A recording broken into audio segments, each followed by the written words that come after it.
It's a great start for Renfrey on that Honda, but one at Daytona, he blasts away. He actually bought two of them and sold one to Hamish McNichol. Into second place goes Daryl Beattie, a good young talent that a number of team managers are looking at and saying this man has real promise. He's on 34. 60 there is David Craig on the Honda. And the important point is that number one Graham Morris is well back in sixth place. They've got a lousy start on the ex-Jeff Sales Celestic Yamaha. Beattie up alongside now. Didn't he punch out of that section quickly? Martin Renfrey had to get everything he could from the Honda and it still wasn't good enough. Into the lead goes Beattie. Beattie turned 17 in September of this year. The lad's been racing just 14 months. And in third place is Rob Newbigging on 19. Beattie had a good run down at Calder last weekend too. He is a hard runner. It is going to take a lot of determination and speed from Graham Morris. Come back in now. Renfrey's Honda blasts down the straight, and the sheer power and speed of the machine gets him by. See what Beattie can do about it. Graham Morris is back there. Third place at this stage. Beattie's on the ex-Mike Dowson Yamaha TZ250, a J Series bike. It is in fact the machine on which Dowson won the Australian 250 title. So, holding on in front at the moment is Renfrey on the Honda. But Beattie, and right on to him's Graham Morris in fourth place now. Forced back is Newbigging, and on 05 is David Snape, a man who was going around here 63s on a 10-year-old TZ750 Yamaha that won the Swann Series with Jeffrey Sale back in 1978. So close together. Beattie trying to stay with Graham Morris, but forced back to third. Morris hooks out after Martin Renfrey. Beattie's smart move, I think, would be to tuck in and watch the two of them. It's a 10-lap race. They're on lap 3 now. He'll probably learn a bit if he can try and pick his lines and stay with them and watch them. And if he gets a chance, do something late in the race. At the moment, they're dropping him off just a touch. Graham Morris, the man so successful on the TZR 250 production machines, only done a few races on this Grand Prix bike, but got to grips with it very quickly and is now chasing very hard after Renfrey. And Morris said that he was having a bit of problems going into the corners. This is where he does it, look, right up the inside of Renfrey. That's his favourite manoeuvre. He said he was really good there, but he was having front-end chattering problems, yet that didn't seem to slow him down. He just slotted underneath Renfrey without losing control and has now taken the lead. But Renfrey is having nothing of him. Faster through the right-hander onto the start and finish straight. He pulls alongside and the Honda steams past the Yamaha. And they have a margin of 1 second over Daryl Beattie in third place on 34. Morris looking for the inside, but not quite close enough to do it. And untidy is Renfrey on the Honda. 70-odd horsepower from a quarter of a litre. That's 280 per litre from a twin-cylinder two-stroke. Very simple little engine, very few parts, and of course carburetors, not even fuel injection. Still Beattie's third, as you can see, 34 there. Morris setting himself up there for the inside run, but watch him again at the top of the hill. Let's see whether the Honda rider has learnt anything from the previous lap. This time the outside on Morris. He's not going to do it there. He goes down the inside and he's got him, I reckon. Great piece of thinking from Morris.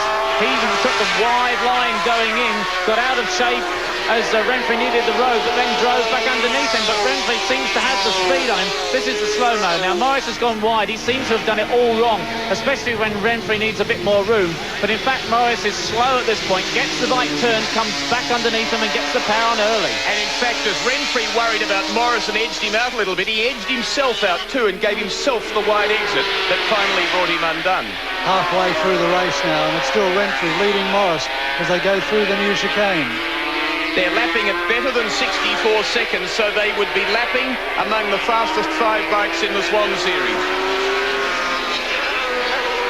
Now look at these two bikes Both come from Japan, but the leading Honda developed on the other side of the Pacific in America. And Morris goes underneath him, really ringing the changes this time. Morris on the bike that's been worked on so well by Murray Sale. Murray's done a great deal of work on this machine. He's got his own carbon fibre reeds in it, his own modifications to the exhaust system, and it really seems to work well. The Honda is quicker, has been quicker all year, and Renfrey comes past him again on the straight. And Beattie's 2.2 seconds in arrears. He's in third place still. The production 250 Honda has proved the quicker of these machines in the World Championships, and really it's only down to Murray Sale's efforts that I think Morris can stay with it. Sale, of course, as of tomorrow, Peter Clifford goes to the Kawasaki team, so it could be the end of his Yamaha days.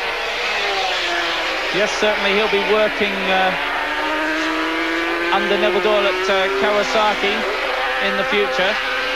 This race still hasn't eased its pace at all. Still Morris looking for a way past Renfrey. Maybe he's decided that this time it's not the best plan to dive past him here. He needs a better run on to the start and finish to hold the speed of the Honda. This could be fairly critical actually for Morris, because he could lose the slipstream down the straight here. And if he does that, he's not doing it though. He's hanging on beautifully. And Beattie's gone back to fourth place, overtaken at this stage by number 60 David Craig. Now both these riders have proved to each other that neither's going to... Oh, and Morris has a nasty moment there. Just as I was going to say, neither will get a significant advantage. Morris made the mistake, and that's given Renfrey a little bit of a breathing space. Morris now has to calm his nerves, really think about this and work at it, getting back on terms. They're on lap 7 in a 10-lap race.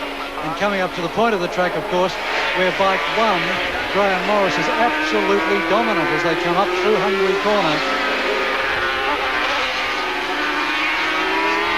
Now Morris very quickly back on terms. Both men have proved to each other that neither is going to break away and get clear.